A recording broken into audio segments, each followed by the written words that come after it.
প্রিয়, তুমি যে দাদার আসক্ত এটা তোমাদের জি আপা, দেখলে একটু বোঝা যায়। নিউজ তো আপা দেখেন না আপা। হ্যাঁ, আপা আপা কষ্ট আপনি তো লাগে আপা। দেশে আপা আছেন, আপনি যে আপার কল মিডিয়াদেরকে আপা শুনলা দিয়ে এই আসছেন ভিডিওটা আপা, এই দেখেন কিন্তু মিডিয়াগুলো আপা তাৎপর্য। আমাদের কাজ করে না আপা।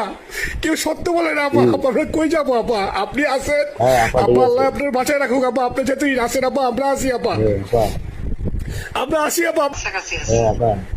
জি আপা, খুব শুনে শান্তি একটু লাগলো দেখবেন আপা। আপা আপা করছে। আপা, আপনি তো নির্যাতিত জি আপা। করছে যে না আপা, আওয়ামী আপনাকে লীগের দেশে আপা কর্মী এটা ইয়ে যে করেন হাতে বিদেশ সাহেব বলে যে হাতে ঠিক আছে।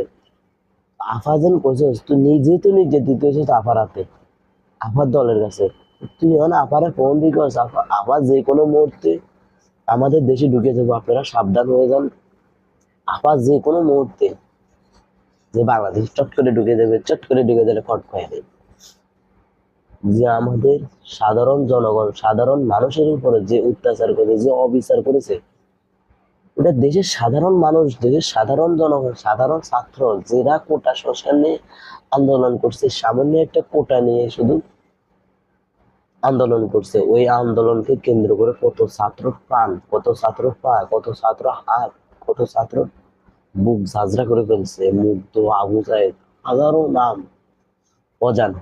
না 6,000 7,000 ছাত্র এখনো হাসপাতালে কাতরাচ্ছে, পা হারাচ্ছে, কারো ঠ্যাং হারাচ্ছে, কারো পা হারাচ্ছে, কারো চোখ হারাচ্ছে, কারো কথা বলতে পারছে না কেউ, কানে শুনতে পায় না, বুকে দিয়ে ঢুকে পিটি দিয়ে বাইরে গেছে বুলেট।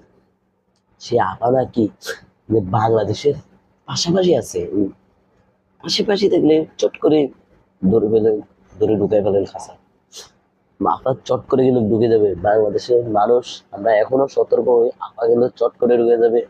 যে চট করে ঢুকে যাবে আপা, আপার এই ভিডিওটা দেখে সবাই সবাই যে যারা আনন্দ হইতেছেন তাদের আপার দলের লোকরা, তারা কিন্তু বেশি আনন্দ ভোগ করেন না। এটা মাথায় রাখবেন যে দেশ স্বাধীন করছে কিন্তু ছাত্ররা। এটা শেষ হওয়া পর্যন্ত ছাত্রদের কখনোই হাল ছাড়া যাবে না। সাধারণ মানুষও এটার দিকে পুরো নজরদারি দিতে হবে যে আমরা ছাত্রদের উপর দেশ দেওয়া চলবে না। সবাই একত্রিত, এক ঐক্যবদ্ধ হয়ে দেশকে এগিয়ে নিয়ে যেতে হবে। এবং আপা আসলে চট করে আপারে খাঁচা ঢুকে ফেলতে হবে। যে আপা 800-900 ছাত্র, আমাদের নাহিদ ভাই বলছে যে 800-র উপরে ছাত্র নাকি নিহত হয়েছে। এই নাম জানা যাদের মানে লিস্ট আসছে, আবার অজানাও আছে যে লিস্টের বাইরে এখনো তাদের খাতা নামে নেই, তারা মারা গেছে।